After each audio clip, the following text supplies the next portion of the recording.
ध्यान से देखो, कार के नीचे सड़क जैसे किसी चीज से फट गई हो।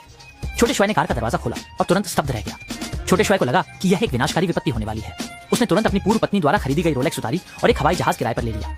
इसके बाद उसने अपनी पूर्व पत्नी को फोन किया, लेकिन पूर्व पत्नी को लगा कि वह झूठ बोल रहा है। हालांकि जैसे ही फोन रखा, पूरा घर जोर से हिलने लगा। वे घबराकर तुरंत टेबल के नीचे छिप गए। इसी समय शाओ शुआई वहां पहुंच गया। शाओ शुआई ने दरवाजा खोला और उन्हें यहां से ले गया। इसमें पूरा कैलिफोर्निया नकारात्मक मोड में चला गया। जैसे ही वे कार में बैठे, उनकी विला पल भर में ढह गई। छोटे शॉय तत्काल कार में बैठ गया और तेजी से गैस पेडल दबाकर भागना शुरू कर दिया। भूमि अचानक से तेजी से फट गई। सैंडविच के दोनों ओर की विला भी पल भर में ढह गई। पूरी धरती जैसे लहरों की तरह उफान मारने लगी। वे तेजी से भाग रहे थे, लेकिन अचानक से आई बद्दी गंदगी ने गाड़ी को ढक दिया। जैसे ही उन्होंने वाइपर से इसे साफ किया, वे लगभग स्विमिंग रिंग के नीचे दब जाते। इसी समय सड़क पर यातायात पूरी तरह से अराजक हो गया था। सड़क के किनारे की गाड़ियां बारिश की तरह गिरने लगी और भूमि तेजी से टुकड़ों में बट गई। छोटे साहब ने अपनी बेहतरीन ड्राइविंग कौशल से संकट का समाधान वे आसानी से हवाई अड्डे। हालांकि उनके लिए इंतजार कर रहा पायलट पहले ही कहीं दूर पश्चिम की ओर जा चुका था। कोई उपाय नहीं था, इसलिए 2 दिन का ऑनलाइन कोर्स कर चुका चश्माधारी व्यक्ति विमान उड़ाने आ गया।